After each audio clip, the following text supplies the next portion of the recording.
Hello, hello les amis, hello, bienvenue dans cette émission numéro 13. Hyper heureux de vous retrouver pour parler des playoffs, du début de ces playoffs. Début assez étrange, on va en parler, assez étrange, historique on va dire, où ça manque peut-être un peu de suspense. On va en parler dans un instant sur ces séries de playoffs, ces quatre séries qui démarrent par du 2-0, sont toutes à 2-0 à l'heure où l'on se parle, et ça commence et ça se poursuit dès demain et mercredi pour tenter, pour les équipes qui mènent 2-0, vous le verrez dans un instant, et de clôturer les séries ou alors de provoquer un match 4, on l'espère. Et pour parler de tout ça, évidemment, toujours avec le meilleur. Et mon Sad, comment vas-tu? Salut Simon, salut tout le monde, ça va très bien. Après une belle semaine de playoff, on est là encore. Ouais, On- ouais, ouais, c'est clair, mais c'est une semaine un peu étrange. Ça, c'est un peu étrange quand même parce que moi, je m'attendais en me disant, bon, on fait cette émission lundi, après tout ça, on aura des choses à dire de fou. Bon, il y a plein de choses à dire, il y a toujours plein de choses à Ouais, dire, on oui, va se bien sûr. régler, ne vous en faites pas. On va trouver des choses à dire, mais c'est vrai que c'est un petit peu, ça tombe un peu en autre boudin parce qu'on pensait typiquement, je pensais qu'elle aurait un peu plus de suspense, mais s'il y en a quand même, il y a des Oui. séries qui proposent du suspense. Et je pense qu'il y en aura quand les Game 3 vont démarrer dès demain. Mais, c'est vrai que ce début de playoff, il va un peu dans un sens. Alors, pour être totalement précis, et je vais vous mettre tout de suite, voilà, comme ça on va commencer dans le vif du sujet, je vais vous mettre tout de suite, voilà, vous avez sur le visuel 2-0 partout, voilà. Avec, on va dire, à chaque fois, les favoris qui mènent 2-0. En tout cas, ceux qu'on a annoncés, nous, typiquement ceux qu'on avait annoncés comme favoris, eh bien, ne mentent pas et ne ratent pas l'appel. Donc, l'Olympiakos mène 2-0 face à Monaco, on y reviendra. Pour l'instant, c'est la balade. Le Pana mène 2-0 face à Valence, c'est peut-être le truc, alors on aurait pu s'y attendre, mais ça ressemble en fait à une surprise dans un sens. En tout cas, c'est la série la plus disputée de ces quatre, ça, Exactement. sans aucun doute. Et Mhm. Real Apoel 2-0, là, c'est la balade, voilà. Moi qui avais dit que c'était peut-être la série la plus équilibrée, moi je suis catastrophique. Je ne viens plus dans cette émission, c'est une catastrophe. Et merci Saad d'avoir rétabli la chose, heureusement que t'es là. Et le Fener donc mène T'inquiète. 2-0 face aux Algiers. Voilà, dans ce qu'on a sur le début. Bon, toi, peut-être avant, Saad, avant d'entamer, parce que ça va être très simple, hein, l'émission, on va juste revenir série par série sur ce qu'on a vu, ce qu'on a aimé, pas aimé, sur ce qu'on attend de voir sur la suite, sur ce qu'on prévoit aussi de voir sur la Mhm. suite. Mais Mhm. toi là déjà, à chaud comme ça, qu'est-ce que tu Bah, penses, qu'est-ce que tu as pensé de ces premiers matchs? on va dire, en fait, moi, mis à part la série Pana-Valence, les trois autres séries, je résumerai mon état d'esprit dans une seule phrase, c'est déçu, mais pas surpris. Ok, Sur les je suis un peu trois, comme toi. déçu, mais pas. C'est-à-dire que, sans rentrer dans le détail, parce qu'on va rentrer dans le détail de chaque série après, mais voilà, mis à part cette série de Valence-Pana qui a tenu sa promesse, au moins on a eu deux vrais matchs. Mhm. Le reste, on s'attendait, par exemple, si on prend Monaco, bah ok, on a bien dit que ça allait être difficile, mais on ne pensait pas que ça allait faire des blowouts comme ça. Quand tu regardes le Real à Poel, j'étais le premier à dire les gars, j'ai un sweep. Mais je m'attendais pas non plus à un sweep, enfin, tu vois, un sweep, tu vois, un sweep de cette manière-là. Je veux dire, des Mhm. résultats aussi catastrophiques, un coaching, on en reviendra dans le détail pour la Poel aussi, mais c'est n'importe Ouais. quoi. Et puis la troisième, c'est qui? Voilà, la troisième, c'est Fener Zalgiris. Pareil, Ouais. je veux dire, je suis déçu, mais pas surpris. Il faut pas oublier que ça reste le Fener, bien entendu. Mais je pensais que le Zalgiris allait pouvoir faire un peu plus. On a donné le Fener passant, oui. Voilà, donc je résume. Mis à part Valence Panin, déçu, je veux dire, déçu, mais pas surpris. Mhm. Snorky, il dit Ouais. surpris mais pas déçu. Faut aller Surpris, mais pas. En fait, c'est. Ouais, peut-être. Il joue sur la sémantique, Snorky. Je sais pas Il ce joue qu'il veut sur la dire sémantique, exactement. mais les deux fonctionnent en fait dans un sens. Moi, je C'est suis vrai, hein? plutôt, C'est vrai. je suis peut-être Team Snorky dans le truc. Enfin, pour moi, les deux se rejoignent. Mais je suis peut-être Team Snorky dans l'analyse où je suis quand même surpris de voir qu'il y a un tel écart sur comme tu le disais, sur le reste des séries, hormis ce Valence Pana qui est assez phénoménal, notamment le match 2. c'était du très très très haut niveau. Mais Mhm. sur le reste, je suis surpris de l'écart abyssal qu'il y a typiquement entre l'Olympiakos et Monaco. Ah, Bon, surpris, mais quand même un peu, je m'attendais plus de baston en fait. Là, là on a bah vraiment, oui. c'est abyssal quoi. La Poel, alors, c'est une catastrophe, vraiment, c'est une catastrophe. Et le Zalgiris, malgré tout ce qu'ils peuvent donner, parce qu'il y a des efforts, je trouve que c'est peut-être la deuxième série la plus serrée, de toute manière. Malgré tout ce qu'ils peuvent donner, les Lituaniens, je trouve qu'il y a quand même un écart en fait. Malgré tout ce qu'ils peuvent proposer, tous les efforts que peuvent faire les coéquipiers de San Francisco, Mais c'est pour ça, Simon, si je peux c'est pour ça, Simon, si je peux juste rebondir sur ce que tu viens de dire, il y a quand même un écart. Donc c'est pour ça que je suis pas surpris. C'est-à-dire, je m'attendais à cet écart-là. Là où je suis déçu, c'est que je pensais quand même qu'en mode playoff, on allait avoir des matchs plus serrés et que les gens allaient step up en fait. Ceux qu'on a annoncés comme voilà, un peu au-dessous quand même. Parce que voilà, quand on a parlé de la série Fener-Zalgiris, on a clairement dit qu'on donnait le Fener favori parce que tu le veuilles ou pas, ça reste le Fener. Mais je pensais que le Zalgiris allait justement être dans la continuité de la saison régulière. Ils allaient encore une fois step up. Moi, j'attendais du Zalgiris qui se disent, bah voilà, là, c'est le mode playoff, les gars. Ok, on a donné ce qu'on a donné en saison régulière, mais maintenant, il va falloir donner plus. Il va falloir step up le niveau encore plus si on veut exister, pas passer, juste exister dans la série. Mm. Là, je suis désolé, mais mis à part le Valence Pana, encore une fois, je le mets de côté, on l'analysera plus profondément tout à l'heure. Mais le reste, il y a une équipe qui joue et une équipe qui n'existe pas. Dans les trois séries. Monaco, ça n'existe pas. Zalgiris, ça n'existe pas. Et la troisième, encore une fois, la Poel, ça n'existe pas. Voilà. Ouais. Bah, comme dirait Snorky dans le chat, la Poel connaît pas. Ouais, voilà, je suis un petit peu. Je ne connais Faut tout pas, simplement y oui. parler là-dessus. Connais C'est pas l'équipe. n'importe quoi. Les gens, ils peuvent rebondir sur le résultat du match 1, mais franchement, pour avoir regardé le match 1, ils sont venus mourir comme ça sur les derniers points à la fin. Mais sur le match, il n'existe pas. Non, Il n'existe pas. vraiment pas. Je te propose qu'on aille dans le détail, avant Oh, peut-être aussi de parler de tout ça dans le détail. Pour rappeler aussi le calendrier, parce que demain, du coup, évidemment, ça reprend pour ces matchs 3. Il y a d'abord un Apoel Real Madrid, donc du côté de la Bulgarie pour l'Apoel, on rappelle, hein, les matchs délocalisés. C'est à 18h. Et Monaco Olympiakos à 19h45. Voilà, donc peut-être les deux séries les plus déséquilibrées pour commencer le mardi demain. Donc pourquoi pas, si vous voulez vous brancher dessus, voir directement peut-être le Real et l'Olympiakos se qualifier pour ce Final Four.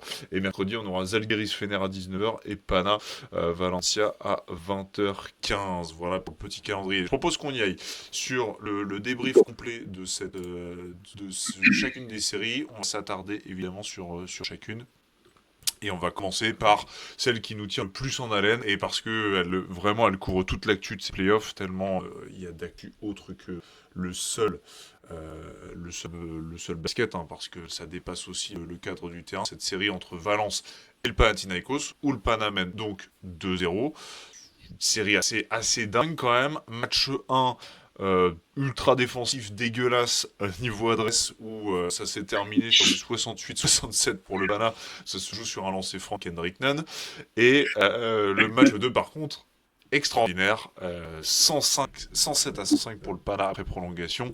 Ça, tu me le notais dans notre petit doc là où on partage évidemment toutes les infos de l'émission. Apparemment, donc tu me disais, la rencontre de playoff qui a fait le plus de points au total dans l'histoire de l'Euroleague.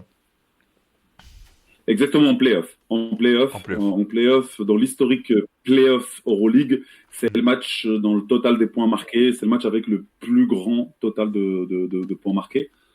Je pense que le deuxième match, Pana-Valence, bien entendu, c'est le meilleur match de ces playoffs-là, mais ça reste aussi l'un des meilleurs matchs dans l'histoire. Je parle de qualité, hein. Je parle de qualité de basket, aussi, hein. voilà quoi, de vrais games de basket là pour le coup. pour moi, il fait partie peut-être du top 5, tu vois, dans l'histoire des matchs de Playoff Euroleague. Hein. J'ai rarement vu un match d'aussi grande intensité, d'aussi grande adversité. Voilà.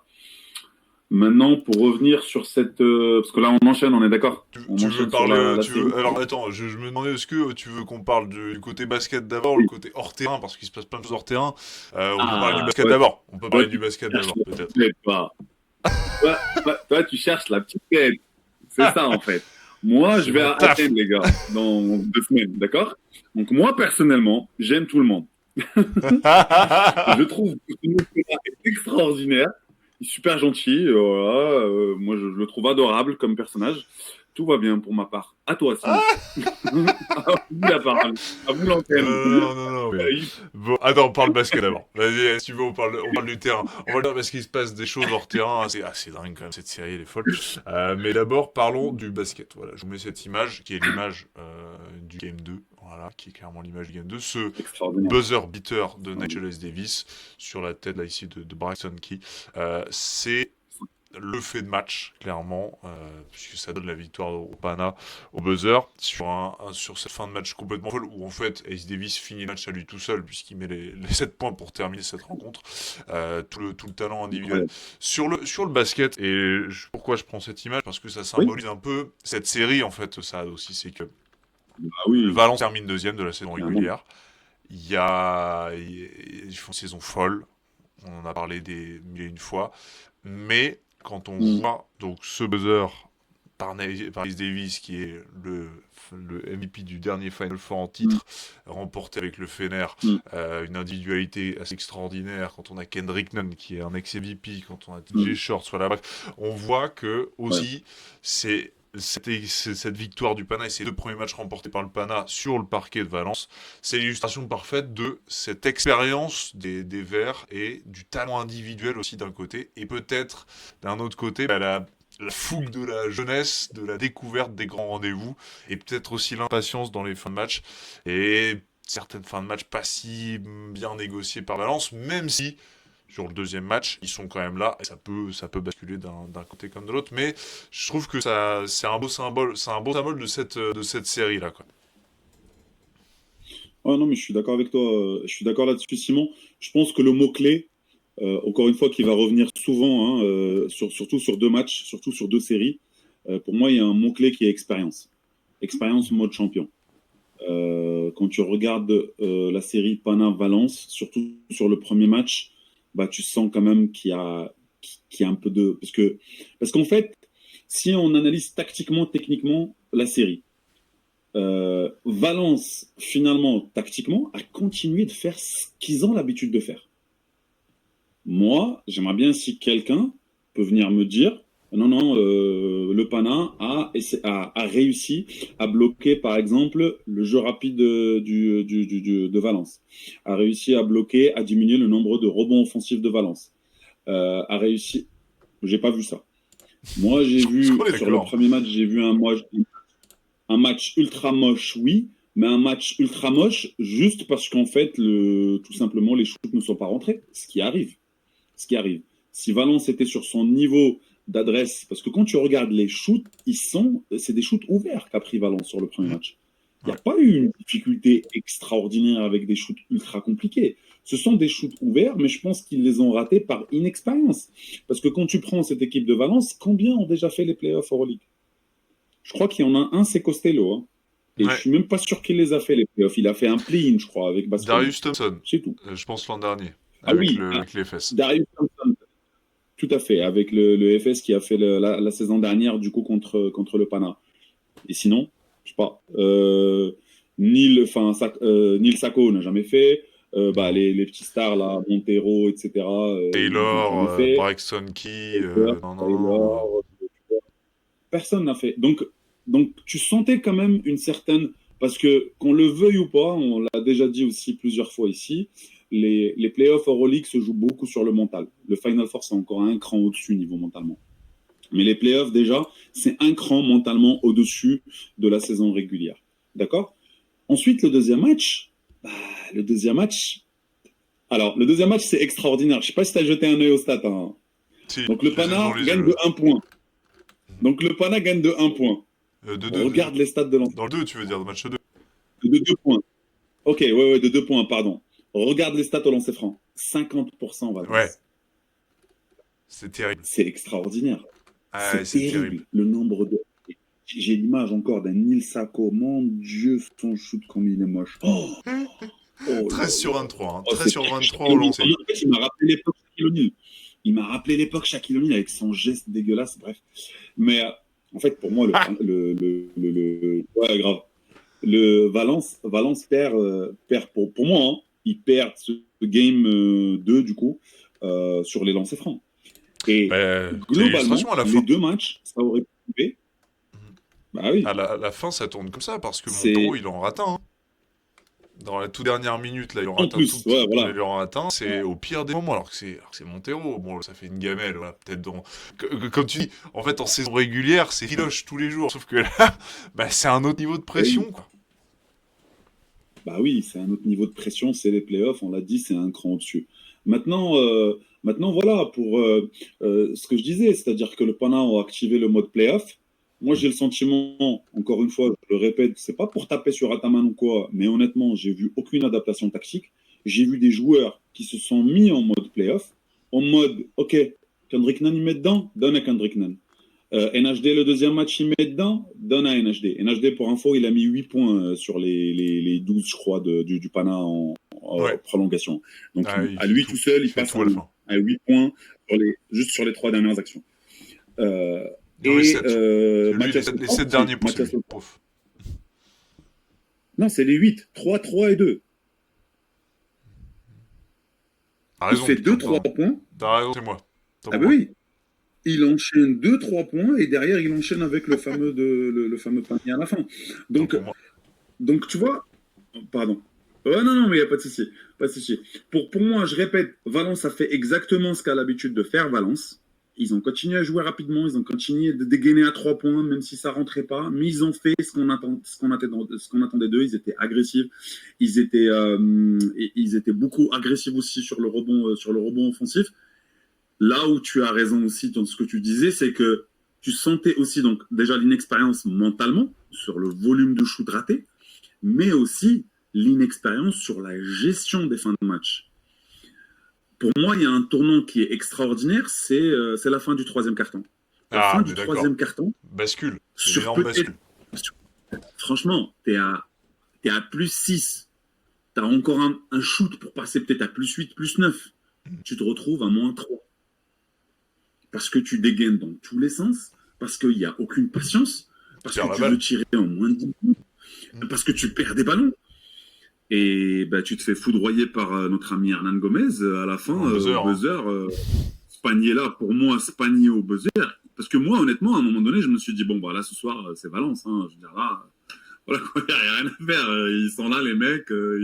Ils font le match. Ils font le match qu'il faut. C'est ça, moi, qui est désolant pour eux. C'est que ce match 2, en fait, il est pour eux. Ils sont complètement dans leur match. Ils répondent aux talents individuels. Ils sont devant. Je trouve qu'il y a des mecs qui sortent de l'ombre, genre Delarea, Costello, qui viennent apporter un autre truc alors qu'ils n'étaient pas là sur le match 1 typiquement. Des mecs comme ça qui sortent du lot. Tu te dis, mais ça y est, c'est bon. Enfin, là, ils sont enfin touchés par la grâce. Ils sont à domicile. Va me chercher ça et il craque. Ça doit passer. Ouais, ça craque par inexpérience. Et moi, je le dis encore une fois. Ouais. Vas-y, Simon, vas-y, je t'en prie. Ça se joue aussi sur même le début de 4e quart-temps.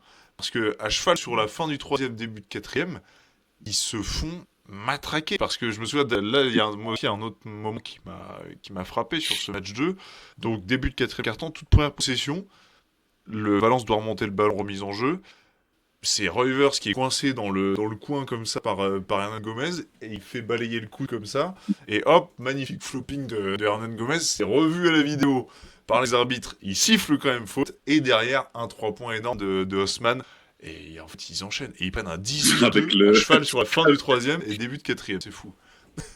C'est énorme. Ils se prennent au total un 15-0 exactement. Donc oui, un 18-2, mais au final c'est un 15-0 si tu enlèves les paniers de Valence. Sur la fin du 3e et le début du 4e, tu es sur un 15-0. Et Seydi Ousmane, le panier à 3 points qu'il met avec la planche, je ne sais pas d'où il sort. Lui, Ouais, c'est complètement... Alléluia. Mais c'est là, à ce moment-là, ils ont inversé le truc, quoi. Ils ont totalement retourné les Valence, hein, à ce moment-là. En fait, c'est vraiment le tournant. Alors qu'ils tenaient, le Valence tenait ce match, ils devaient aller au bout. Mais l'expérience. Par contre, moi, il y a un truc sur lequel je veux être juste avec aussi comment on analyse aussi les coaching staff. Ouais. Parce qu'à un moment donné, on est aussi là pour ça aussi, pour parler de ces aspects tactiques, techniques, qui font des fois la différence, parce qu'on vient de parler quand même d'une série très serrée, qui joue, oui, certes, tu auras des lancers francs, effectivement, mais Kendrick Nunn, par exemple. Ok, c'est un champion extraordinaire. C'est peut-être aujourd'hui, on sait très bien que c'est le meilleur joueur de la ligue, je veux dire sur le papier, d'accord. Si je dois choisir c'est qui le meilleur joueur, bah pour moi c'est lui et THT du Fener. Sur le papier, je parle, d'accord.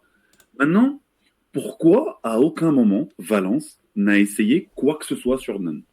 Pourquoi on les a pas vus, par exemple, le forcer à aller sur la main droite? Kendrick Nunn a fait ce qu'il veut, à chaque fois il allait sur la main gauche. Toutes les piques étaient posées côté gauche, il y allait. Pourquoi à aucun moment on l'a forcé à peut-être, je sais pas, il y a une trappe, essayer de faire une trappe dessus, le forcer à lâcher les ballons? Non. Ils étaient toujours sur le show-up et revenir là en défense de pique. Valence, ils sont restés sur leur fameux show-up. Hop, sur un ou deux pas, ils se montrent et puis ils reculent. Et puis l'autre, il matraquait, il allait, il stoppait, bim, bim, bim, bim, il mettait dedans. Le dernier tir de Nigel Davis, on peut me dire ce qu'on veut. On parle du dernier tir, d'accord? C'est-à-dire que le mec, il avait quoi, Simon? Il avait peut-être 6-7 secondes, non? C'est ça? Ou une dizaine de secondes, je crois. 5 secondes. 5, voilà. Il attrape la balle, il attaque pas tout de suite. Hein. C'est pas un attraper-jouer. Hein. Il attrape, il attend.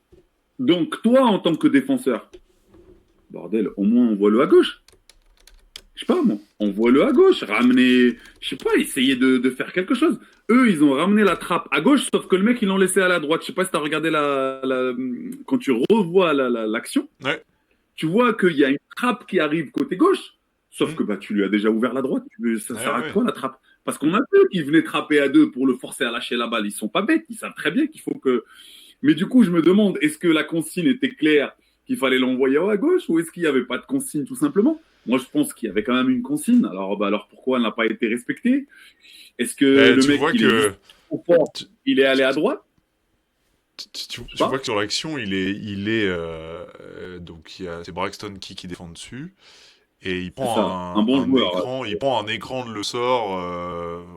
Il est limite canche-pied, voilà, c'est un écran de play-off, quoi. Il prend un écran de play-off, et il revient à plat sur lui, et derrière, bah, en fait, Miles Davis, il a tout le loisir de faire un peu ce qu'il veut, et tu vois Cameron Taylor sur la gauche, du coup, qui vient pour trapper, sauf que Miles Davis, il est déjà parti sur sa droite, Montero, il est côté ballon, donc il vient pas aider, et donc là, à ce moment-là, Taylor, il est trop à l'amour, et donc il n'y a pas de défense.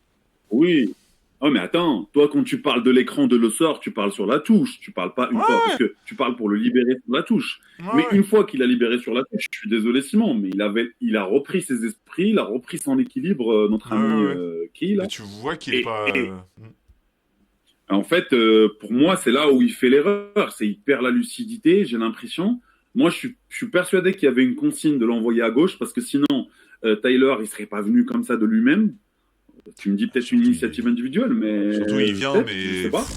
Il vient, on sait pas pourquoi, parce qu'il est beaucoup trop là. Oui, mais c'est pour ça que je te dis... Oui, mais c'est pour ça que je pense, Simon, qu'il venait parce qu'il pensait que Kiel allait envoyer à gauche, en fait.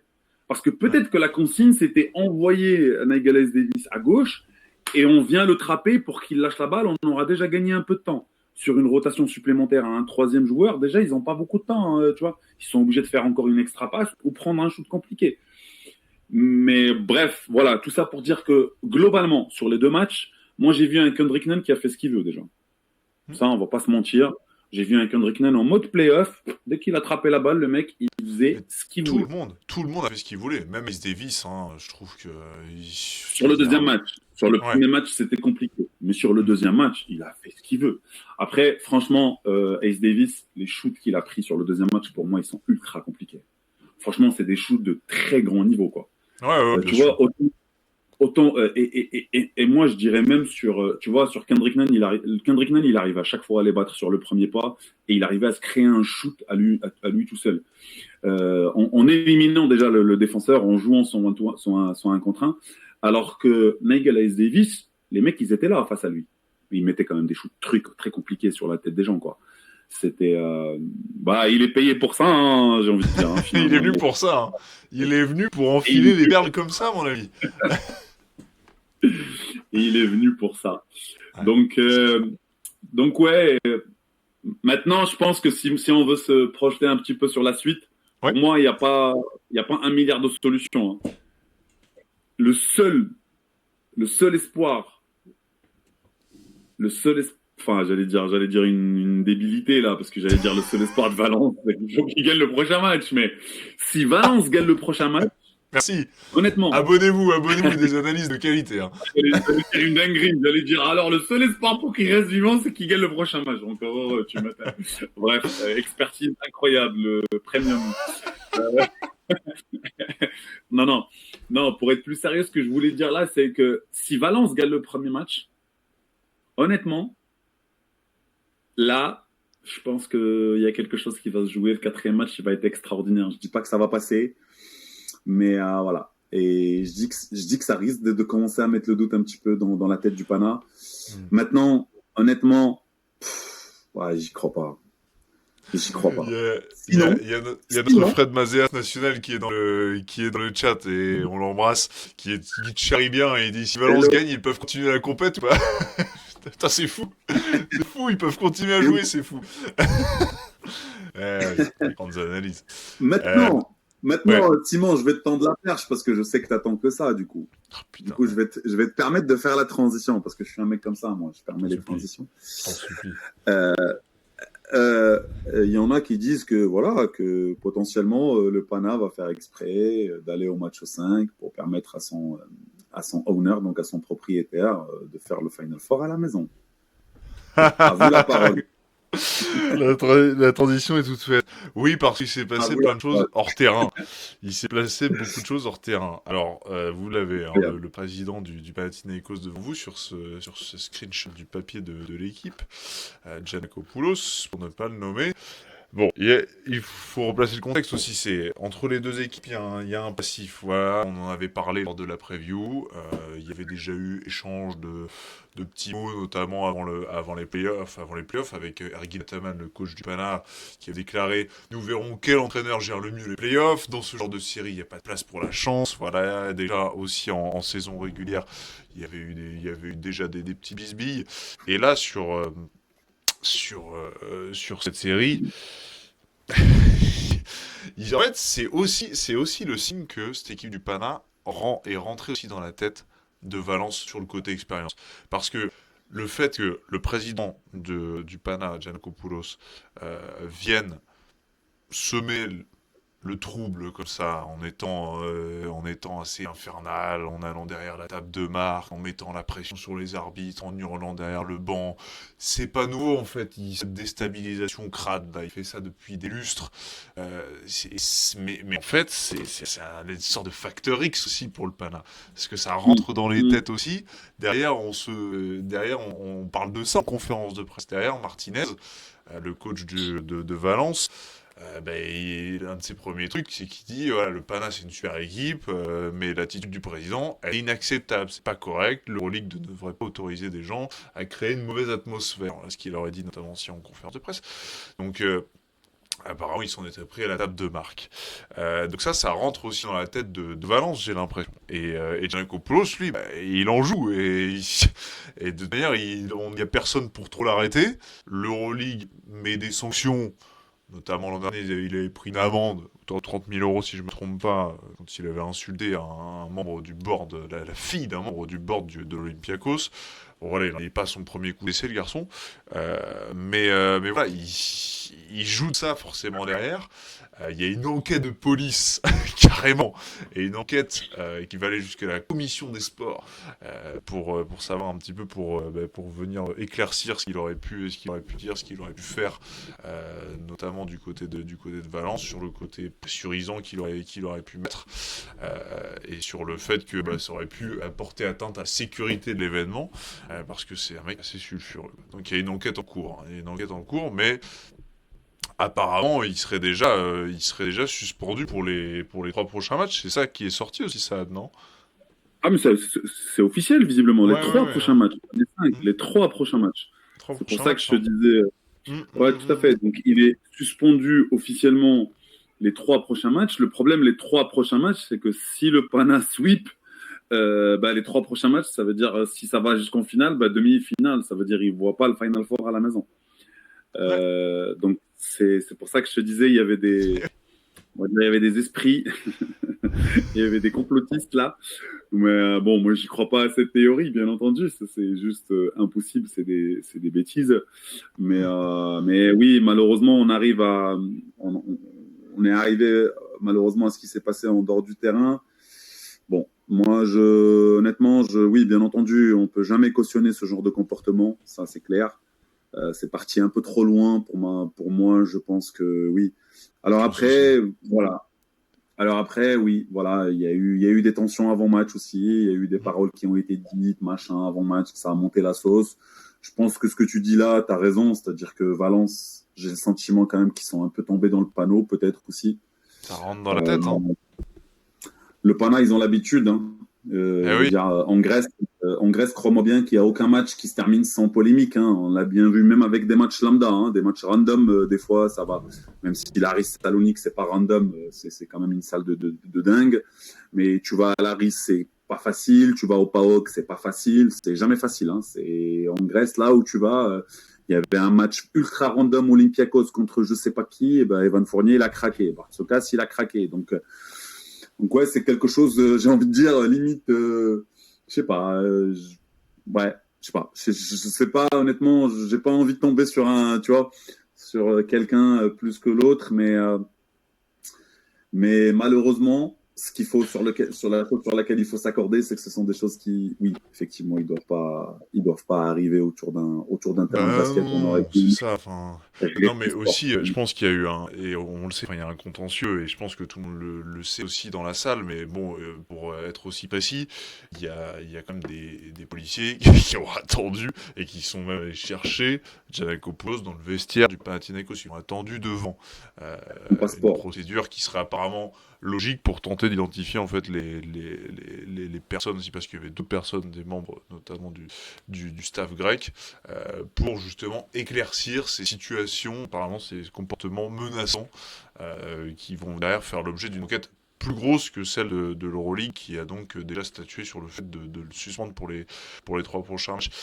Donc c'est assez catastrophique, mais moi en fait ce qui m'embête, c'est qu'il va jamais stopper en fait, il va jamais s'arrêter, et en fait c'est le facteur X du Pana un peu, moi je trouve. Je trouve que il rentre comme un élément qui fait partie du jeu, tu vois, dans un sens, même si c'est hors Ouais, terrain, même si c'est tout ça, en fait ça participe au cadre, ouais, et derrière, en plus il est hyper, enfin, il est fou quoi, il est railleur, et derrière il dit, il a répondu sur son réseau social favori, ouais. sur Insta.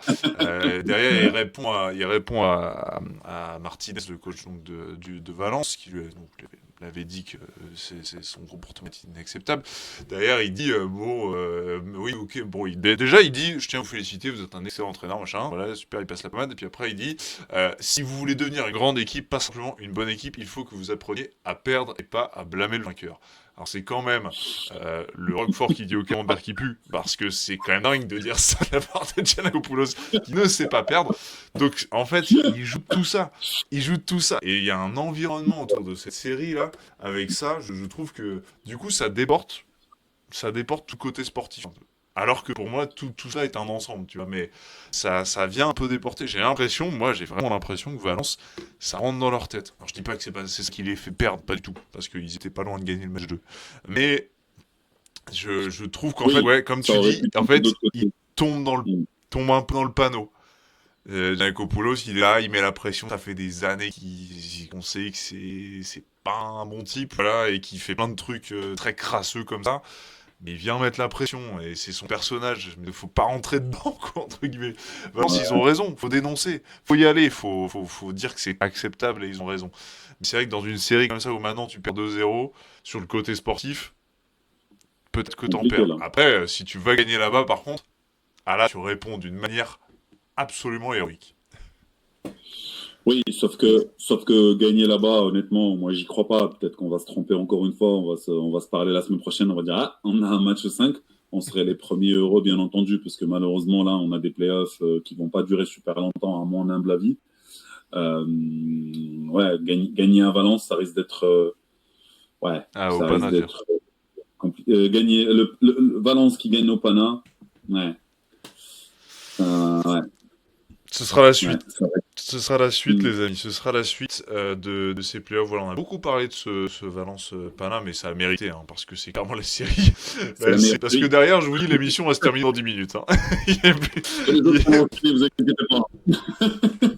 Heureusement, pour ceux qui étaient là, bah, vous avez payé pour l'émission, parce qu'il y en avait pas pu y avoir grand-chose à dire derrière. Non, on va passer évidemment au reste des séries. Je rappelle hein, juste On que va. cette... Oh, Ouais, dis-moi. Simon, on répond quand même à Fred, non? Parce que Ah, qu'est-ce qu'il nous dit? Il nous dit dans ton scénario conspi, si le Pana. Alors, c'est pas mon scénario, déjà, Fred, s'il te il se plaît. défend. Moi, je ne suis Aïe. pas du tout Aïe. dans la conspiration. Oui, bah, effectivement, si le Pana perd le match 5, merci, ouais. Bah oui, il sera chez lui et il ira à la salle pour voir le Final Four s'il a envie, peut-être, non? J'en sais rien, moi, je sais pas, il faut lui demander à lui, mais ouais.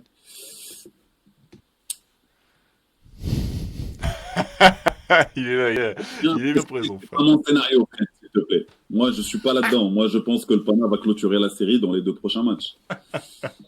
Et Juste que le on a plus tôt donné pour eux, du, c'est le mieux. on donne du popcorn comme ça, ouais, popcorn. Bon. Allez, on passe à la suite des séries quand même. Alors ce Valence-Pana, je rappelle, hein, ça va se jouer donc mercredi. Ce match 3, hyper important. Si Valence gagne, il continue la compétition. Hyper important à savoir. Et si le Pana gagne, Valence est sorti et le Pana ira à son Final Four à domicile à l'OAK où Saad les attendra, et bien évidemment, pour les voir espérer gagner. Bon, la suite de tout ça. On va passer à l'ennemi juré de ce Panathinaikos. Place à une série complètement déséquilibrée. Catastrophe. Et Dieu sait que ça nous fend le cœur, puisqu'on parle de Monaco. Monaco face à cette équipe de l'Olympiakos. Et Catastrophique. 3-0 pour tout le monde. Laissez-moi profiter des soirées d'été qui arrivent, s'il vous plaît. Merci Fred, merci de défendre le droit des travailleurs à profiter du soleil. T'as bien raison. Bon, moi j'espère j'espère qu'il y aura au moins un match 4 s'il vous plaît. Au moins un match 4 s'il vous plaît. Au moins. Bref, ce sera pas en cette série je pense, entre l'Olympiakos et Monaco, je rappelle, 2-0 donc pour Loli. Sans contestation possible, c'est une boucherie. Les Monégasques ont pris 51 points dans la vue sur les deux confrontations, 20 points d'écart dans le game 1, 31 points d'écart dans le game 2. Il n'y a pas de débat. En fait, il n'y a pas de débat. Monaco cramé. Tu sais, Olympiakos, c'est trop fort.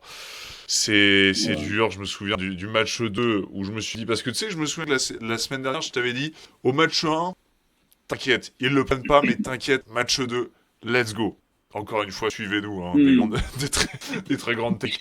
Et là, je vois 59 points encaissés en première mi-temps du match 2. Je me dis, putain, c'est une Moi, catastrophe. je crois qu'il y en a même un. Il n'y en a pas un qui nous a dit même qu'ils vont se reposer au match 1 pour les taper au match 2. C'est Il va se reconnaître. Raphaël Abrard qu'on embrasse, Il nous mettra. qui nous disait, bon, oui, non, mais ils vont sûrement, ils vont sûrement leur Ouais. laisser se laisser sur le match 2. Bon. Bon, non, mais plus sérieusement, déjà, dans un premier temps, moi, je vais dire sur ces 2 matchs-là, tu sais, l'avant-goût que ça me laisse un petit peu, ça m'a laissé le souvenir du fameux troisième carton, tu sais, au Final Four, là, à Kaunas ou à Belgrade, je sais plus. Je sais plus c'était lequel, je crois que c'était celui de Kaunas. Non, celui de Belgrade, non? Bref, tu sais, Attends. le fameux Final Four où le Monaco perd contre Loli avec un Ah troisième oui, oui, carton oui, oui. catastrophique. C'est le fameux Final Four où Sergio Llull il fait gagner au Kaunas. buzzer. Kaunas nous dit C'est Kaunas. notre Fred. Voilà, Notre c'est Kaunas. encyclopédie. Donc, 27-2 pour dans le moi, 13e carton, c'est vrai, c'est ça. Exactement. pour moi, les deux matchs là, comme ça, en fait, on les a traversés comme si c'était ce troisième carton, c'est-à-dire un Monaco, mais catastrophique offensivement. Ils n'en mettent pas une, pas un panier. Quand tu regardes, oh, les 3 points, les stats des 3 points, une catastrophe. Catastrophe. Alors après, pour moi, tactiquement, techniquement, je sais pas, voilà. Pour moi, il y a deux aspects. Deux aspects pour moi qui étaient, voilà. Pour moi, premièrement, la défense sur Sacha. Ouais. On était là avant Fais le ce qu'il match, veut. rappelle-toi qu'on en a parlé, Vezenkov, on en a parlé avant le match, on a dit que Monaco était l'équipe qui pose le plus de problèmes à l'Olympiakos à travers leur défense sur Vezenkov. Et qu'ils étaient capables de stopper Vezenkov. Vezenkov, c'est quoi le jeu de Vezenkov? C'est le jeu sans ballon, il bouge dans tous les sens, hop, lecture de jeu, bim, bim, bim. Blossom Game, il m'a fait pleurer. Et je dis, mais il lui a fait, désolé pour le mot, mais enfin, je ne vais pas le dire, mais il lui a fait la misère. J'allais dire un autre mot. Ouais, pas la misère. Il lui a fait la misère sur des hop, feinte à droite, je vais à gauche, hop, je coupe dans la raquette, hop, et l'autre, il suivait. Il, aucun bump, à aucun moment il s'est mis face à lui, à aucun moment il lui a juste mis des coups pour, tu vois, rien. Vezenkov, il a fait ce qu'il voulait de Blossom Game. C'est une Match catastrophe. 2, match Et 2 de limite, Vezenkov. 21 points en 20 minutes. 3 sur 3 2 points, 5 sur 8 à 3 points. 7 tout ça. ronds, 28 déval. Merci, bonsoir. Non, mais je suis même pas sûr qu'il a pris sa douche après les deux matchs, Vezenkov. Hein. Franchement, Hmm. tranquille, pépère. C'est quand même. Honnêtement, je suis pas loin de. Enfin, moi, ce match-là, il change beaucoup la donne par rapport à Blossom Game. Parce que oui, Monaco était à la ramasse. On va parler d'autres aspects. Mais individuellement, tu peux quand même avoir un objectif individuel. Tu t'appelles Blossom Game. Tu sais que la valeur, ton fonds de commerce, il est défensif et il est surtout au niveau de l'impact défensif. Bah, t'en mets pas une. Enfin, moi, je comprends pas. Ouais. Là-dessus, franchement, je comprends pas. La liberté, Je comprends pas. de Vezenkov. Fait ce qu'il voulait. Tu- Ce qu'il voulait. Possible. C'est pas... Alors, oui, ça se joue pas. Je suis d'accord. On va me dire, oui, mais il y a 30 points, ça, vas-y, c'est pas ça qui a fait les 30 points. Oui. Mais à un moment donné, le match, il se construit petit à petit. Quand dès le début, tu te fais tabasser par Vezenkov sur des coupes bidons, oui, petit à petit, ça, on arrive à 30 points. Mais les 30 points, ils ont commencé par 2-4 points. Tu Hmm. comprends? Donc, tu laisses Vezenkov rentrer dans le game, mais tu fais rien. Après, bah voilà, ça commence la moulinette, hop, hop, hop, merci, au revoir. Après, il y a un Ouais. autre aspect, oui, bien entendu, c'est offensivement. Je suis très déçu de. Alors, je reviens en arrière. C'est pas que je suis déçu. C'est que j'aurais aimé voir Mike James prendre plus de shoot. Parce qu'à un moment donné, quand Mister Okobo il est à la ramasse, quand Mister, comment il s'appelle, le petit Strazel, Strazel. il est à la Ah, il ramasse est offensivement. pas si dégueu. C'est fait. Pas Il des s'est pires. fait un, parce que là, il a raté des shoots ouverts, notre ami Strazel. Ouais. Là, j'ai le Ouais, c'est vrai, sentiment c'est que vrai. l'air d'Athènes, ça lui allait pas très bien. Mais bref, c'est pas Les mecs, grave, ils sont ça cuits. peut Les arriver. mecs, ils sont cuits. Les stats de Mike James, Ouais. 7 Il s'est fait expulser au match 2. triple. On rappelle. Non, mais je te parle déjà du match 1, Simon. Match 1, il a joué plus de 30 minutes, il a pris 7 tirs. C'est pas assez. 5 sur 7. C'est clairement pas assez pour un mec comme ça. Oui. Alors, je comprends. Il voulait impliquer tout le monde. Oui, mais tout le monde n'est pas capable de shooter. On le sait très bien. Alpha Diallo, ça shoot, ça met dedans quand c'est dans un bon jour. Blossom Game, c'est pareil. Et puis, autour de toi, les vrais shooters que tu as d'habitude, c'est-à-dire qui sont un peu plus réguliers, c'est-à-dire Mathieu et Okobo, bah, Strazel et Okobo, bah, ils n'étaient pas dans un grand jour. J'aurais aimé qu'ils prennent un peu plus la main sur le shooting et essayer, d'autant plus que honnêtement, l'Olympiakos, ils avaient du mal à l'arrêter. Hein. Moi, je trouve qu'individuellement, ils avaient du mal à l'arrêter. Alors, il y en a qui vont me dire, oui, ils l'ont forcé à lâcher les ballons, mais j'ai pas vu ça, moi. J'ai pas vu ça non plus. Moi, j'ai vu. Il y avait de l'espace, pour Mike James pour briller autrement et impacter beaucoup plus le jeu. Il l'a fait évidemment d'une manière, tu l'as dit, il voulait impliquer tout le monde. Mec, à un moment, ok, bon, il fait 30 débats sur le match, hein, mais mec, t'as shooté 7 fois. Ouais, c'est 8 sur 9 au lancer. 7 fois. Mais... Exactement. Il tire, il va 9 fois à lancer franc. Ça veut dire que les mecs, ils n'étaient pas capables de l'arrêter, les mecs. Je suis désolé, il va 9 fois à lancer franc. Donc, voilà. Réponds pas, là. Je suis quand même. Je suis déçu. Parce que malheureusement, c'est le seul. Maintenant, voilà, maintenant, oui, on va pas se leurrer. C'est trop. Et je vous donne juste une stat, là. Monaco, c'est combien de joueurs pro disponibles sur les 2 matchs? 8, je crois. 8, 9, même pas. C'est pas, hein. Je t'en mets, 8, 9. On a 10 quand même, Si tu mets Terry Tarpé. 10. Bégarin. Alors, tu veux enlever Bégarin, peut-être? Ouais. 9. Terry Tarpé et Bégarin, moi, voilà, pour moi, c'est pas. Tu prends les 8. Tarpé. Enfin, ok. L'Olympiakos, c'est 16 joueurs de qualité top. 16 joueurs. Qui peuvent tous être dans le 5 majeur de l'Olympiakos. De Monaco. Tous. Ah bah, ça tous. Oui. C'est clair. Même Francky, tu le mets titulaire en Monaco. Oui, aujourd'hui, dans l'état actuel, tu le mets titulaire tous les jours. Il est là, mon Francky.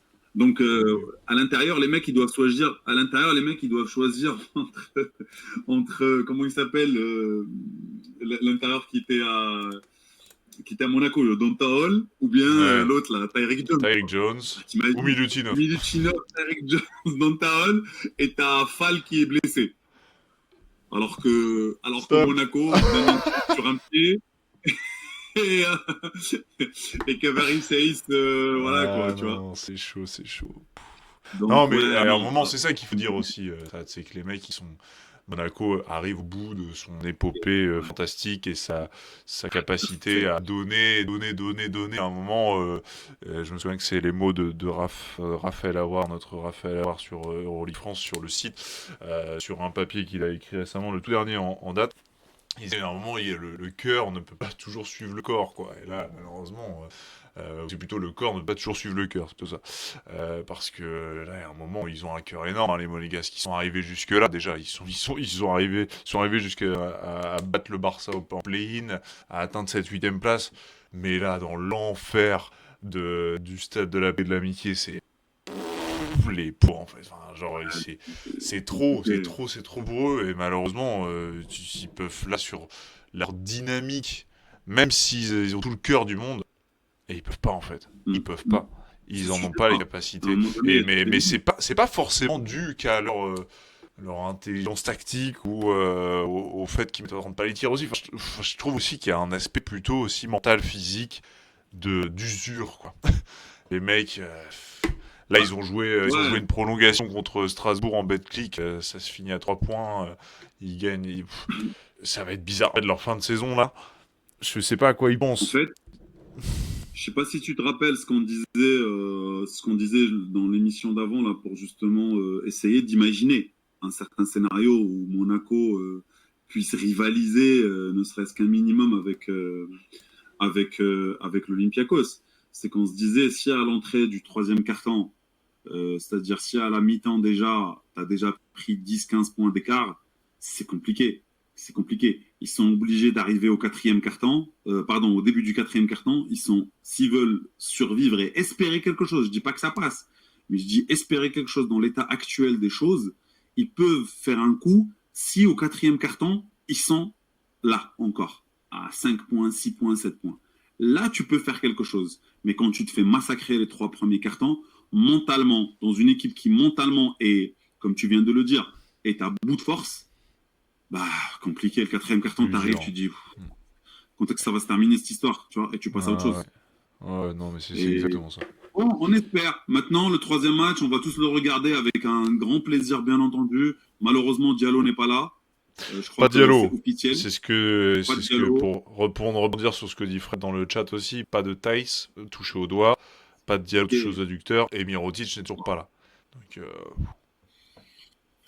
Il va falloir un match mais stratosphérique de la triplette Mike James, Okobo, Strazel. Autrement, ça va pas le faire, les gars. Il va falloir scorer, les gars. C'est du basket. Il faut mettre des points. Oui, la défense, elle fait gagner.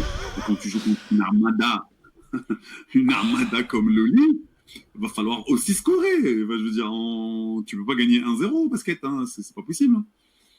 Donc, Ouais, non, moi, je pense que malheureusement, c'est terminé. Je pense qu'on a vu le. Je pense qu'on verra demain le dernier match de Monaco en Euroleague cette saison.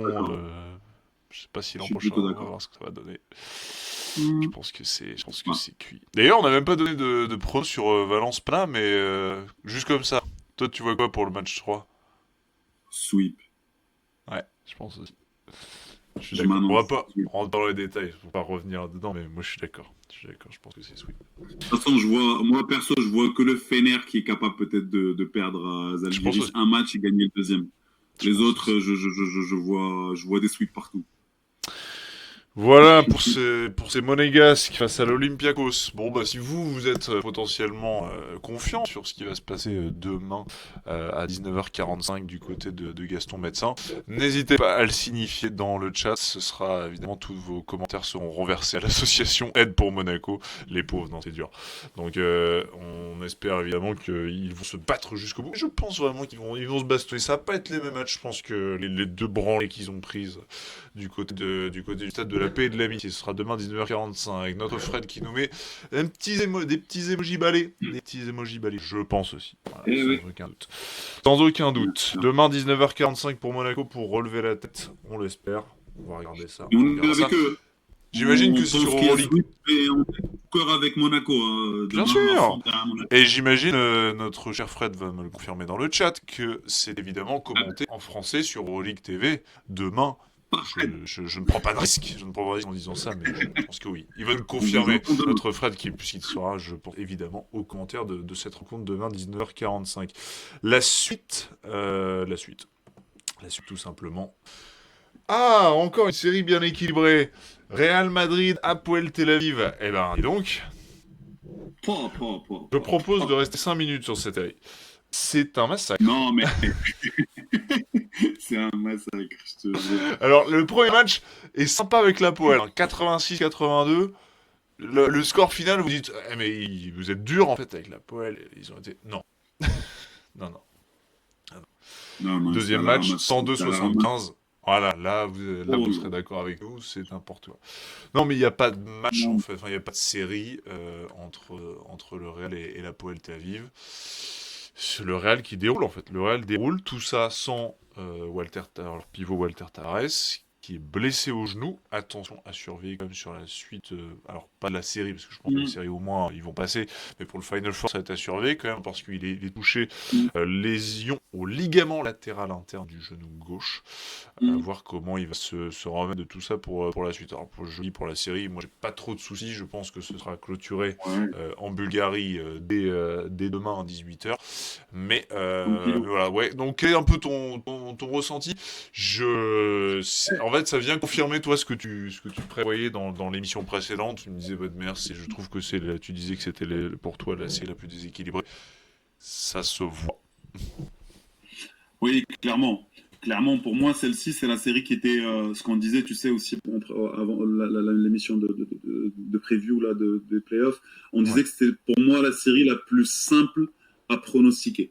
Clairement, je veux dire, c'était simple. Enfin, pour moi, tu t'avances pas trop en disant que le Real va gagner. Alors moi, je me suis un peu avancé en disant sweep. Mais même état d'esprit, les gars, je suis désolé. Déçu, mais pas surpris. Déçu pourquoi?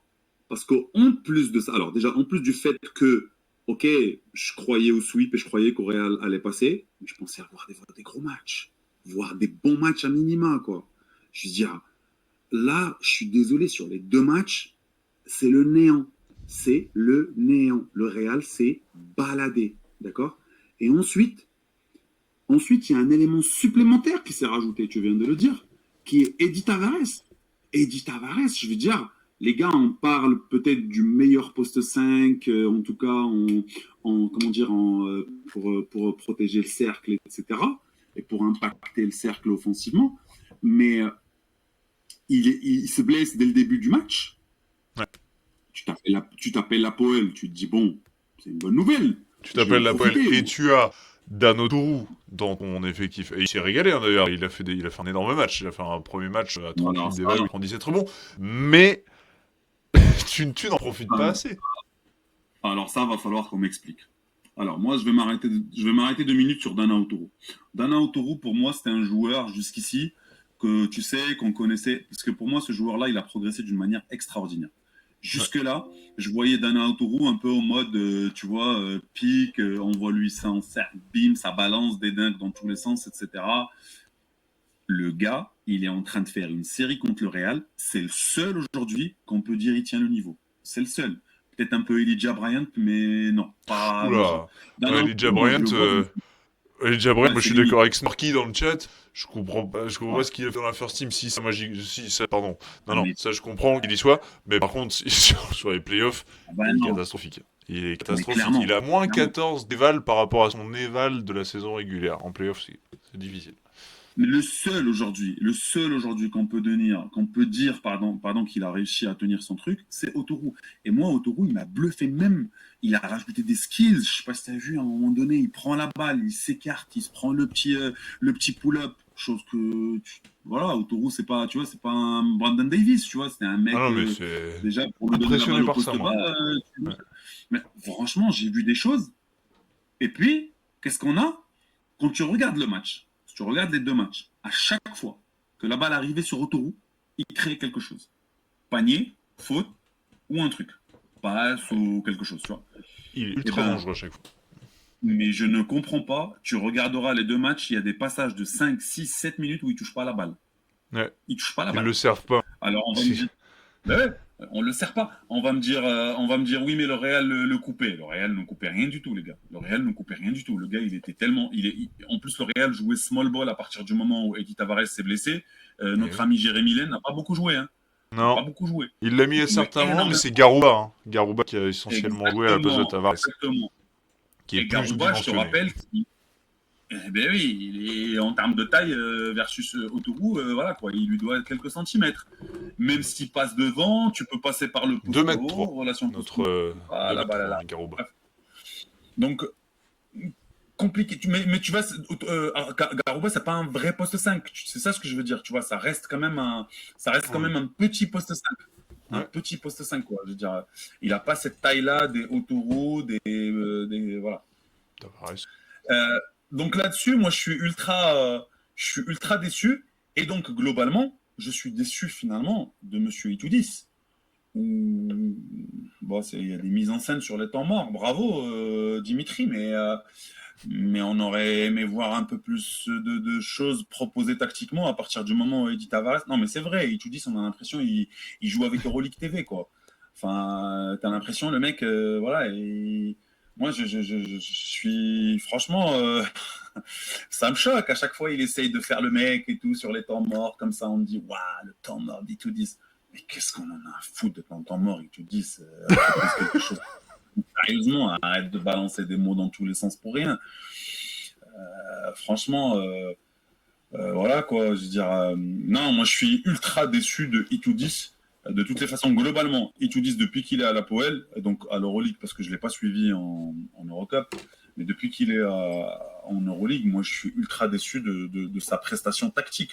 Parce que oui, il a, même dans sa construction d'effectifs, hein, il a ramené des joueurs à des salaires machin. Ils ont de l'argent, ils ont dépensé de l'argent, ils ont construit un effectif de zéro. Mais finalement, ça clique pas. Tu as l'impression que chacun il joue de son côté. Ouais, Notre ouais. ami Blackney, Ah, notre ami Blackney, j'allais dire Blakeney, qui est sur la photo. Hein. Vous le voyez sur la gauche là. qu'est-ce que tu en Ouah, penses toi de lui concrètement? le soliste sur le solo. En fait, pour moi, c'est le cache-misère ce type de joueur là, parce que c'est des mecs, en fait, c'est des gars, ils doivent pas avoir les clés comme ça offensivement d'une Mais équipe de oui, cette manière. C'était pyromane. Enfin, c'est un mec, il te le faut en sortie de banc. 10-15 minutes, il te met les shoots. Il te met les shoots qu'il faut. Dans un collectif huilé. Là, en fait, il prend tous les shoots, il prend toutes les responsabilités. Mais en fait, c'est qui le patron de l'équipe Quand je vois c'est Blake pas, prendre ça tous doit les pas shoots, être lui. Et non, c'est pas lui. Ça doit être, non, ça devrait être un Misic, ça devrait être Elijah Bryant. En fait, ça devrait être, bon, alors il est peut-être un peu blessé sur le match 1 d'ailleurs, c'est bizarre. Mais bref, ça devrait être lui. Je sais Ouais. pas pourquoi il est autant absent de tout ça. Et en fait, Blakeney, du coup, on s'en remet à lui. Allez, vas-y, mon garçon, pétard, pétard Défaut, je sur crois. pétard à 3 points. C'est. Pour moi, pour moi, ce joueur-là est surcoté par rapport à la place qu'on veut lui donner. Pour Exactement. moi, c'est un joueur qui est unidimensionnel. Il est seulement capable de pull-up, c'est tout, à 3 points. Ah, il le fait Et bien. c'est tout ce qu'il a.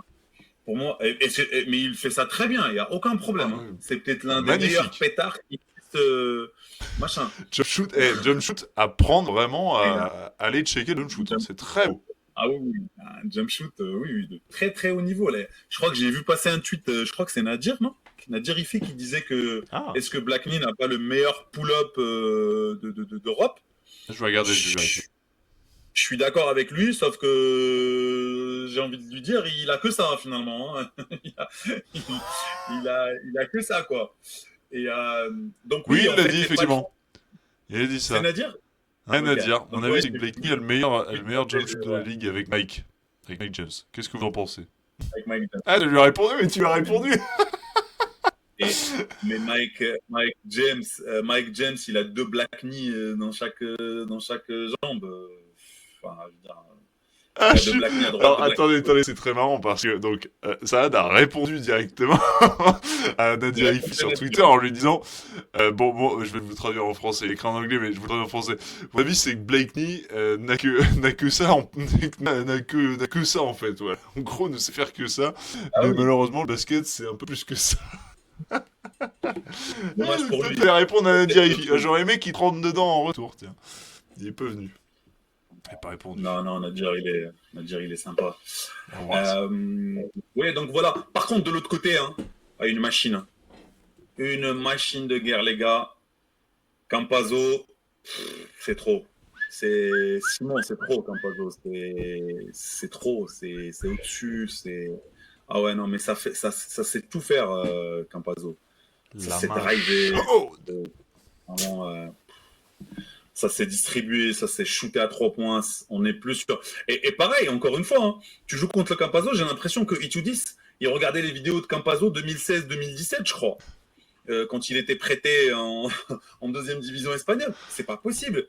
Il passe au-dessous sur les écrans contre Campazzo. Enfin, je veux dire, c'est fini Il le fait ça Campazzo depuis qui des sait siècles, pas hein, shooter. le shoot à pic, il fait ça depuis des siècles, Campazzo. Comment tu regardes Ouais, ça? au début, c'était pas quand même un shooter de malade. Hein. Quand il vient au Non, Real, non, il non, bien sûr, mais l'envoie sur les dernières années. Sur les sur les dernières années, dernières Campazzo, années, c'est son jeu. sacré shooter. Tu peux pas passer au-dessous contre Campazzo, quoi. Eh ben, il continue de passer dessous. Ok, Parce qu'en d'accord. plus, Bon, bah, Campazzo, il est plus aussi rapide qu'avant. Il a plus autant cette vista où il est capable d'un moment de dragster, de passer les mecs en vitesse super rapide comme avant. Du coup, bah, il se reporte vachement sur ce shoot à 3 points et bah, ça marche de ouf. En plus, si tu te défends comme ça, merci. Hein. Enfin, je veux dire, ça va être compliqué. Ça va être vraiment compliqué. On va voir demain. Du coup, on va voir demain sur le match 3. Voilà, moi, j'y crois pas. Je pense là, vraiment, on est sur un sweep. Je pense que ça va être peut-être, j'espère en tout cas, que ça va être un match un peu plus serré. J'espère pour nous en tant que fans de basket et fans de Euroleague. Mais je crois pas à la victoire de la Poel. Je vois un non, truc non, qui non, pourrait- non, moi non plus. Je pense non plus. Mm. Victoire de Madrid en Bulgarie, on rappelle, hein, ça se joue en Bulgarie, match délocalisé. On n'en parle plus et retour en Final Four pour la Maison Blanche. Pour revenir un peu sur ce qu'on disait sur la diffusion en Euroleague, notre Fred Mazes National qui est dans le chat nous dit donc Monaco, Olympiakos demain. Commenté en français évidemment et Zalgiris Fenerbahçe également mercredi, ça c'est à 19h, commenté également en français par notre cher Fred. Voilà, comme ça on a toutes les infos et le Final Four sera intégralement commenté en français. Voilà, ça c'est magnifique aussi pour finir en beauté cette saison. On n'y est pas encore, mais voilà, on est en train de voir ce Final Four quand même se dessiner de plus en plus avec un suspense qui est un petit peu tué, notamment sur cette série dont on vient de parler. En revanche, peut-être que sur la prochaine série, le suspense peut être relancé. Nous allons voir. Fenerbahçe, Ouais. Zalgiris Kaunas. Le Fener mène 2-0. Le Fener est en maîtrise. Le Fener a activé le mode playoff. Défense ultra solide. Vraiment 78 points et 74 points. Voilà les deux performances du Zalgiris sur les deux matchs. Avec un Fener en maîtrise de tout ça. Je trouve qu'on a retrouvé le champion en titre. Clairement, ils sont sur une dynamique assez folle. Et moi, donc on a regardé le match 1 parce que c'était juste après l'émission de la semaine dernière. Donc je suis branché dessus derrière. J'étais sur les rails pour regarder ça. Et au début, je me dis, oh la vache. Ah ça y est, ils vont le faire. Kaunas va le faire. Je les voyais faire. Clairement, ils étaient sur les bons pick and roll. Moses Wright, il faisait du mal. Toubelis était là. Je me dirais, ça va le faire pour le Zalgiris. Ils vont leur mettre la pression. Et ils sont dedans, ils sont dans leur match. Et ils étaient super bien. Ils ont commencé extrêmement bien, notamment sur le match 1. Et là, il y a un temps mort. Temps mort de Saras. Et bah, raquette verrouillée. Baston, rebond offensif avec le Zalgiris qui prend plus un rebond défensif. Il y a tellement de rebonds. Ils prennent tellement de rebonds offensifs, le Fener. Isos, un ton au fond défensivement, offensivement, c'est impressionnant. Derrière, plus de jeu rapide pour Zalgiris. Sur jeu posé, c'est très compliqué. Il y a un dunk de Talen Horton-Tucker monumental. Avec la... Monumental, celui-là, il fait mal à la tête. Après Rivers, là, oh là là là là, sur la tronche de tout le monde. Littéralement, il fait mal à la tête, lui. Putain, même moi j'ai eu mal. Et derrière, il y a eu un Iverovic en feu. Iverovic en feu, il met un énorme buzzer. Et c'était fini en fait. Derrière, c'est fini. Derrière, le match est fini. Enfin, franchement, le premier quart-temps, la fin du premier quart-temps, mince alors, elle a foutu un coup à cette équipe du Zalgiris qui reviendra pas dans le match 1. Et dans le match 2, malheureusement, je trouve que c'était plus compliqué sur toute la longueur. Encore une fois, le Fener met beaucoup de pression de rebond offensif. Ça fait vraiment la différence. Ils en avaient déjà 11 à 4 minutes de la fin du deuxième quart-temps.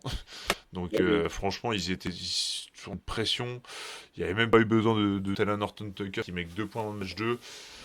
Ouais, malheureusement, ils y sont les Turcs. Ils y sont. Ouais, je pense que là, on veut se donner un petit peu espoir en se disant qu'à la Zalgiris Arena, il y a peut-être moyen que.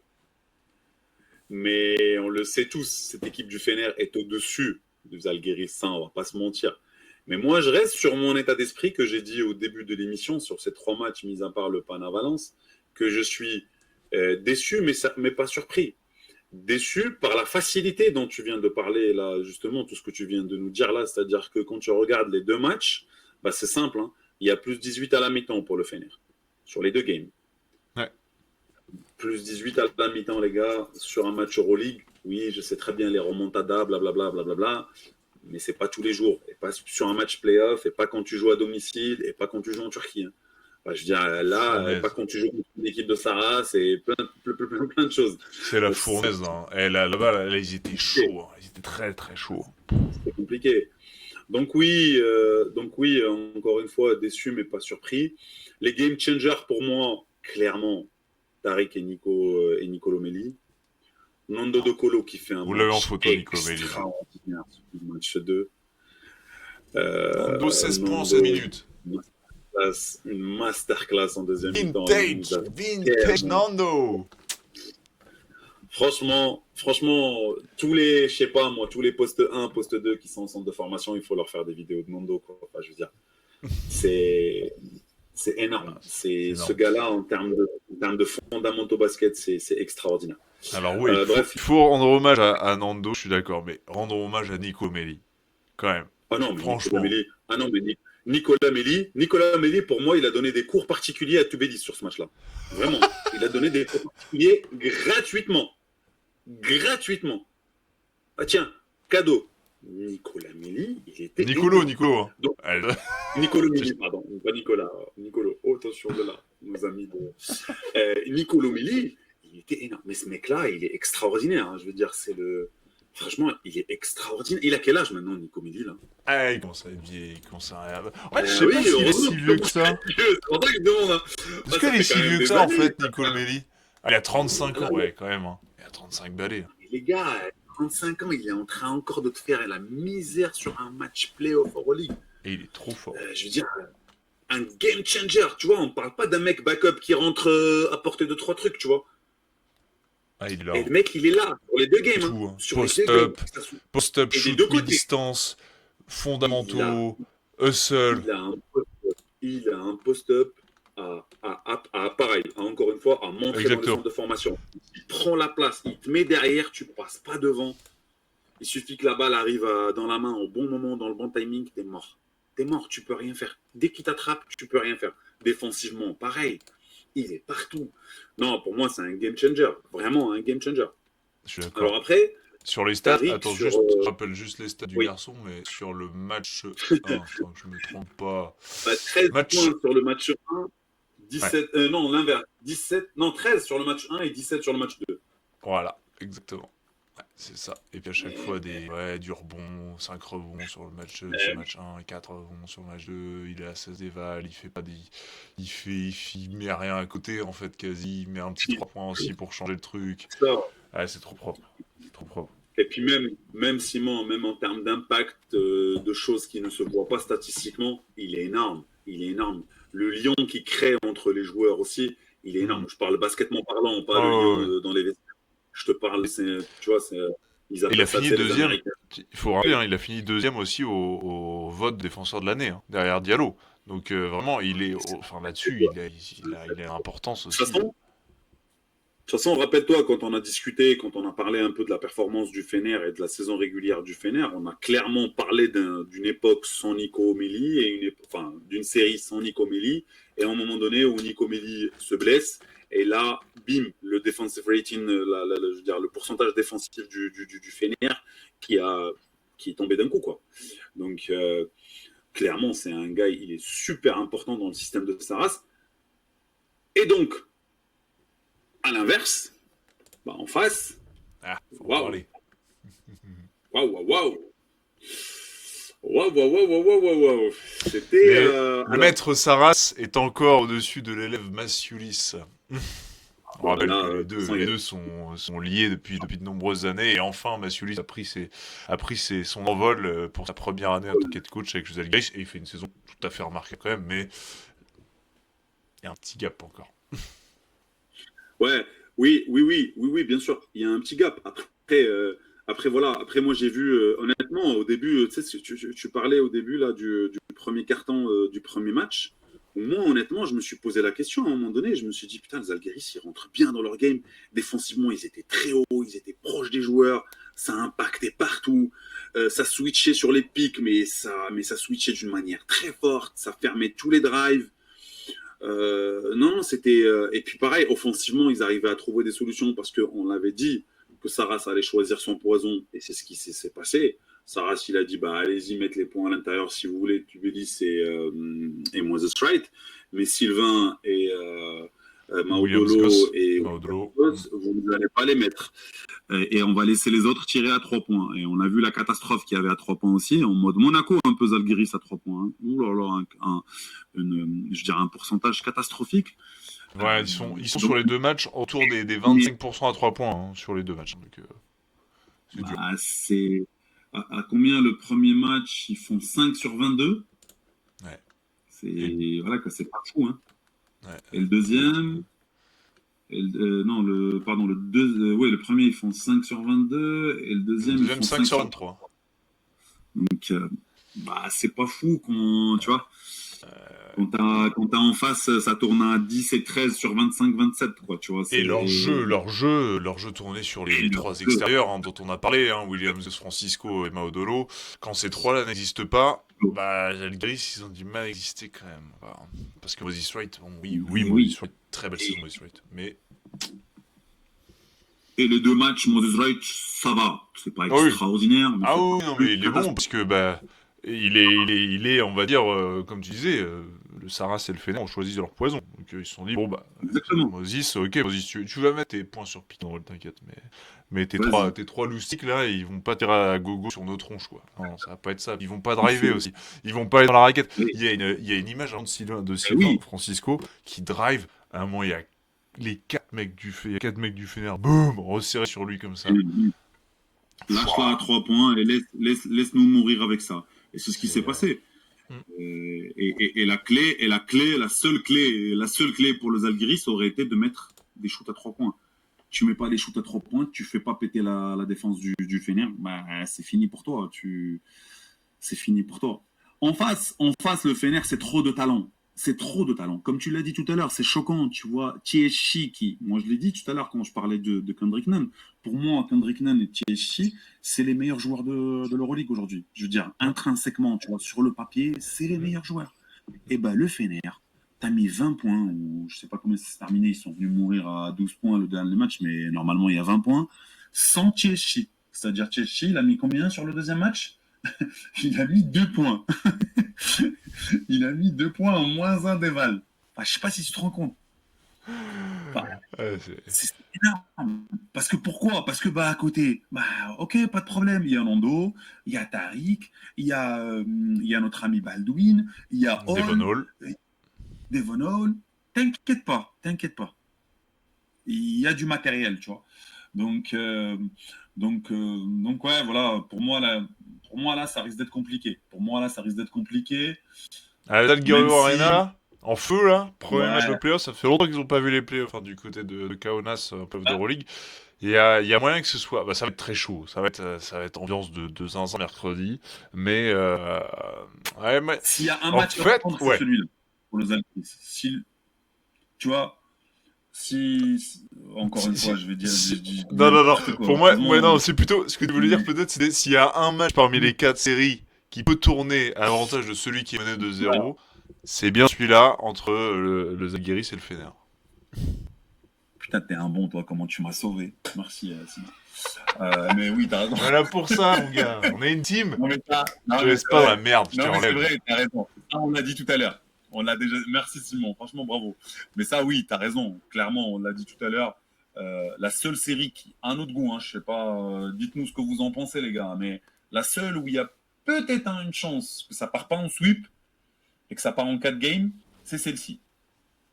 Vous nous dites, vous nous dites dans le chat, vous nous dites évidemment en commentaire aussi, je salue les replayers au passage sur Mais, YouTube, de ce que vous en pensez. Vraiment, n'hésitez pas à nous dire, parce que ouais, c'est compliqué. Et tu vas pronostiquer, parce que je suis tenté, je suis franchement tenté, de me dire que ça va potentiellement le faire pour les Zalgiris. Ils peuvent le faire. Ils l'ont fait en saison régulière. Ils peuvent le faire. Je sais pas pourquoi. tu veux dire sur. Oui, mais encore une fois, Simon, on en a parlé, la saison régulière, c'est autre chose Ouais, je suis que d'accord, les je suis d'accord. playoffs. Je suis Tu d'accord. vois? En fait, il y a un truc moi, qui m'en fout, c'est que tu vois la différence entre première saison régulière et playoff, mais même si ça va être le feu mercredi à Zalgiris Arena, même tout ça, en fait, il y a vraiment moyen effectivement que le Fener, ça leur fasse mais rien, ni chaud ni froid, les Ouais, gars. On va les ils ont tuer, quoi. l'habitude des ambiances chaudes. On va les Ils tuer. ont Et l'habitude. comme tu dis, là, en fait, ils sont tellement sur. En fait, là, moi, ce qui me choque, et quand je vois le match, et ça rejoint ce que disait aussi Raph sur le site d'Euroleague France, sur un côté, on est une équipe en mission, et une équipe assez sympa. On est déjà là, c'est cool, on fait ce qu'on peut.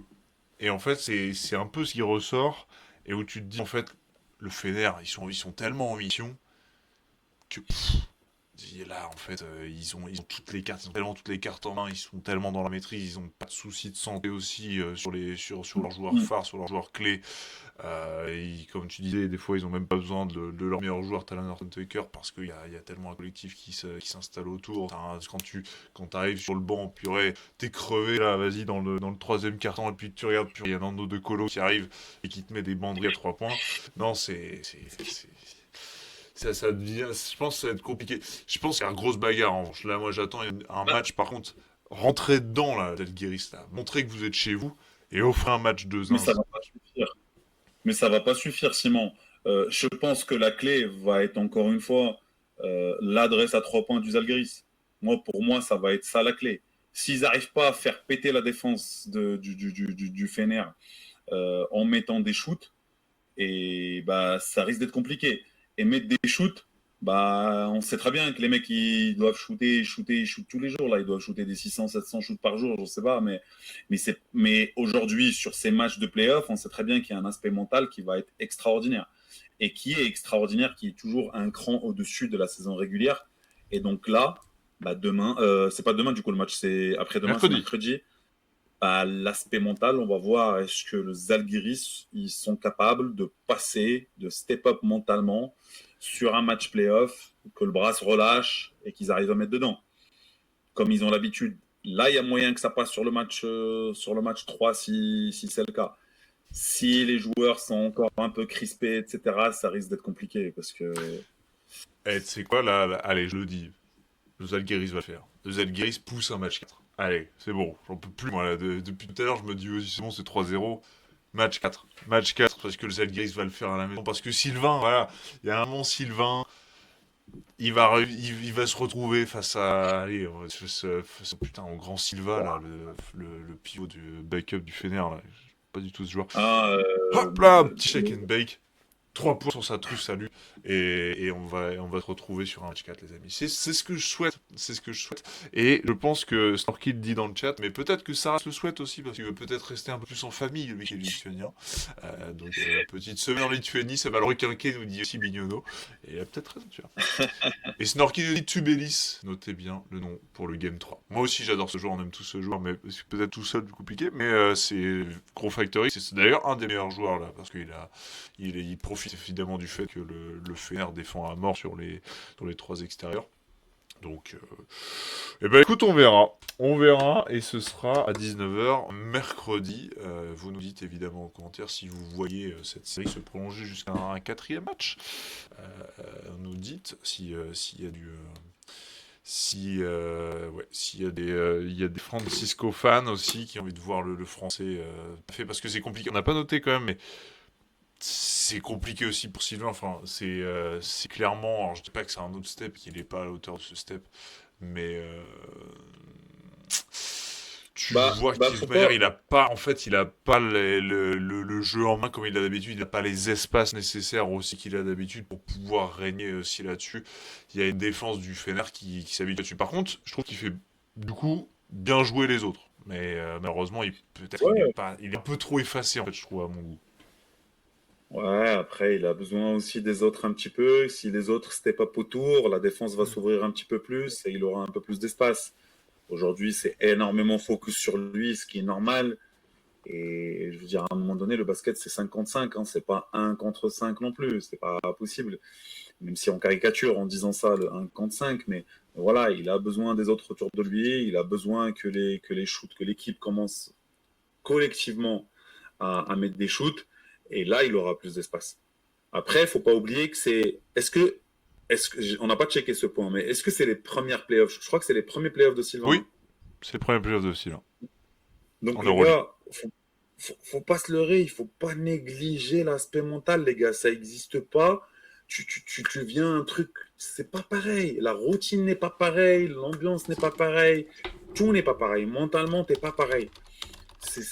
Voilà, c'est qu'on le veuille ou pas, il y a un aspect mental. C'est oui, effectivement, il y a des extraterrestres. Après, Sylvain, il a passé un cap. Tu te souviens de son match à l'Euro contre la Slovénie où il en plante 32 sur la truffe de tout le monde, où là il se révèle au truc, il se révèle aussi aux yeux du monde, où il y avait de la pression, tu vois. C'est un match d'Eurobasket face à une des plus grandes nations.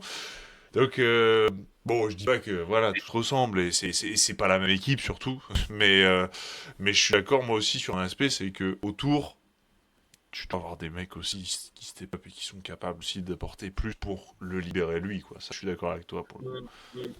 Non, mais ce que je veux dire aussi, c'est qu'il ne faut pas qu'on tombe sur Sylvain Francisco comme ça d'un coup en disant ah bah là, il n'a pas le niveau pour machin ou truc. Parce qu'on va les entendre, les mecs qui vont nous expliquer que parce que le Zalgiris n'a pas, imaginons, il y a un sweep tout clair, tout net demain avec un plus 20, encore après-demain avec un plus 20, on va les entendre, ceux qui vont nous dire ouais, mais vous avez vu Sylvain, nanana. Non, en fait, à un moment donné, il y a tout un aspect global à prendre en considération. On vient de le dire, l'aspect collectif, bien entendu, et qu'autour de toi, il faut aussi que ça fournisse un petit peu pour que toi, tu t'en sors aussi un peu. Et puis, moi, je le dis, je le répète, mais l'aspect mental, même si tu vas me parler je veux dire, des fenêtres internationales ou de l'Euro contre la Slovénie, etc., ça reste sur un. Aujourd'hui, même sur le terrain international, Simon, je pense pas encore que Sylvain a atteint cette carrure internationale où tu vois, où il a passé un step, oui. Maintenant, je pense que les playoffs Euroleague, c'est encore autre chose. c'est encore autre chose. Au niveau international, je pense pas que tu joues contre les meilleurs non plus. Faut pas l'oublier, ça. Au niveau international, tu prends des sélections. Aujourd'hui, tu compares la sélection slovène versus le Fener, on n'est pas sur le même level. Hein. Oui, non, mais on est d'accord. On est Le d'accord. même level, hein. Mais c'est ce niveau aussi de pression de se dire, bon, t'es sur des matchs, pas coup près, là, c'est pas des matchs coup près, mais c'est des matchs importants pour pouvoir pour enchaîner des séries aussi derrière. Bon voilà, on verra pour le Zalgiris, pour Sylvain, on espère de tout cœur qu'il nous produira un match de zinzin à la Zalgiris Arena et qu'il retournera tout Kaunas à 19h mercredi. Donc commentez sur Euroleague TV en français par notre Fred Mazéas qui est dans le chat, je vous le rappelle. Les amis, on peut terminer là-dessus, hein, quasiment 1h30 que l'on cause de tout ça et de ces premiers enseignements de ce début de playoff. Voilà, c'est vrai que, on le rappelle, hein, 2-0 dans chacune des séries, 2-0 pour l'Olympiakos face à Monaco, 2-0 pour le Pana face à Valence, 2-0 pour le Real face à Poel Tel Aviv et 2-0 pour le Fener face aux Zalgiris Kaunas. Dites-moi un petit peu si vous voyez des matchs 4. Voilà, nous, on n'en voit pas. On n'en voit pas. Moi, je mets une pièce quand même sur le Zalgiris mercredi pour nous offrir un match 4.